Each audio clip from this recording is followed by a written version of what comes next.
guys, and welcome to the Boozy Kitchen, where I try to create some fun meals and some delicious treats using booze. So if you like what you see, click like and subscribe so you can get all the fun stuff that we're going to be sharing. And by we, I mean me. Who am I kidding? It's just me. Today we're going to be making not your Grammy's Bolognese, which my Grammy never made Bolognese. We're going to be cooking with red wine. So first, a little backstory about my Bolognese, which I've been working on for several years. I was in Beverly Hills. Why the heck I was in Beverly Hills, who knows? And was at this beautiful Italian restaurant called Il Pistaio. And man, oh man, do they have the most amazing Bolognese. And I've been trying to recreate it ever since. So this is not quite Il Pistaio Bolognese, but it is rich and meaty and boozy and delicious. So here is your list of ingredients. Okay, first we have our Elixir of Life bacon, about 6 to 8 strips chopped. Our mirepoix with shredded carrots, onions, and celery. We have about 2 pounds of ground beef. You could mix some pork in there if you like. Our garlic, about a pinch or 2 of red pepper flakes, depending on what kind of night you want to have. Rosemary, about a tablespoon, and about 27 cloves of garlic. We have a can of crushed tomatoes. I like to use San Marzano. We have our parsley, basil, and Parmigiano Reggiano. You gotta say it like that. Next, we're gonna have our tagliatelle pasta. Comes in these cute little nests. And then finally, we've got our beef stock. I'm using this organic beef stock, which just adds some rich flavor to our dish. Okay, last but not least is a good bottle of red wine. You want red wine that you would drink. How do you find a good bottle of red wine, you ask? Well, I look for interesting labels. This is called Thor's Well. It's a Pinot Noir. Devil's Churn. Ooh, sounds exciting.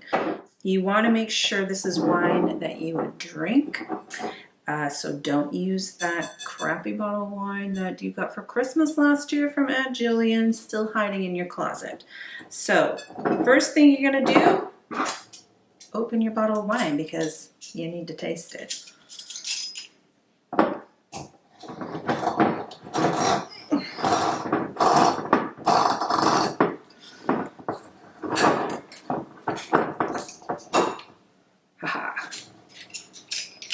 I'm probably committing all kinds of crimes here. I just like to open the bottle. Okay. Do we smell the cork? I don't know. It smells good. Pour yourself a little glass. Bottle. And we're going to swish it around like professionals. Yeah. It smells really good. Okay. That's a good Pinot. So, with a few Hail Marys and a little help from my effervescent kitchen fairy, Madame Julia, chin chin, we are off to cook. We got this.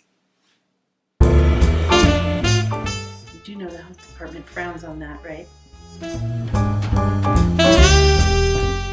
Okay, drizzle some extra virgin olive oil in your hot pan.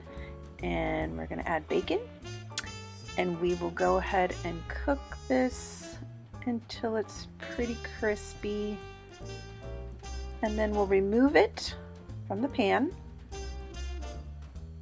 and let that drain. Ooh, look at all that yumminess. We're going to add our meat and get that ready.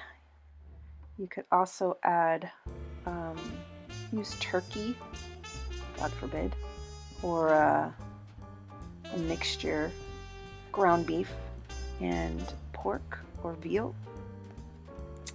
We'll add the spiciness, red pepper flakes, cha-cha-cha. Add that in. We're gonna brown this meat till it's good and brown, because that's where you get all that magical yum yum. Season it, salt and pepper. And then once that's cooked, you're going to remove it from the pan, let that drain. Add in your mirepoix. And the reason I shred the carrots is so that they just kind of melt into the sauce. So we'll just cook that until the onions are nice and translucent. Season it up.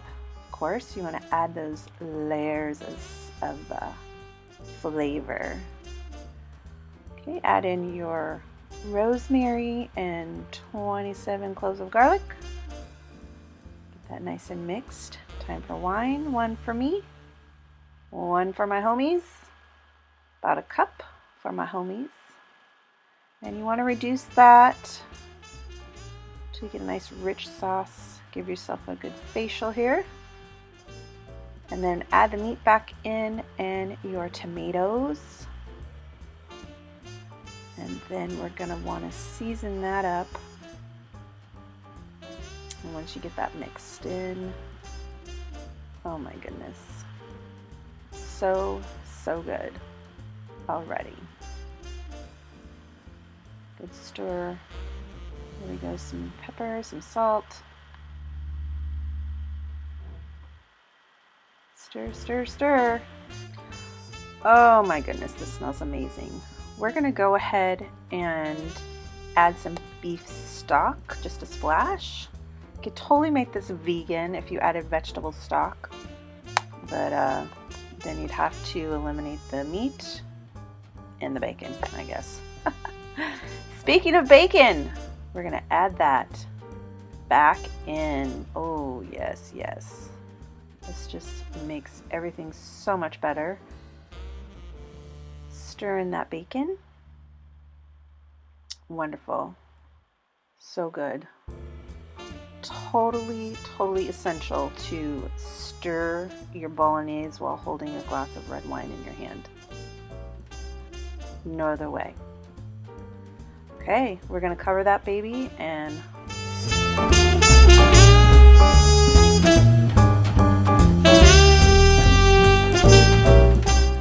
miracle of miracles. Haha, so amazing. We're gonna add some parsley and basil in. Oh, so good. It's even good the next day when the flavors have time to really get to know each other. You know what I mean. Yum. Time to plate our dish. We're going to roll up a few leaves of basil, like you would a cigar, or whatever you like to roll up. I don't judge. Just invite me to your party. We are going to chop it into a chiffonade, which is fancy term for stringy bits. So good. Chop that nice and thin, little stringy bits. Yep, and then we're gonna add our Reggiano. Ooh, good healthy dose of that. I like cheese, so lay it on. And then we will throw in our chiffonade, stringy bits. Lovely. And then we will go ahead and add on our crumbled bacon. Just to add that little bit extra, because you can never have too much bacon. And we want to add a little splash of olive oil. I use a good extra virgin olive oil. If you really want to impress your friends and be extra bougie, some flavored olive oils would do the trick. And finally, a beautiful basil leaf to go on top, and voila! Not your Grammy's bolognese. If you enjoyed this, give a like and subscribe. If you did not enjoy this, then help a girl out and like it anyway.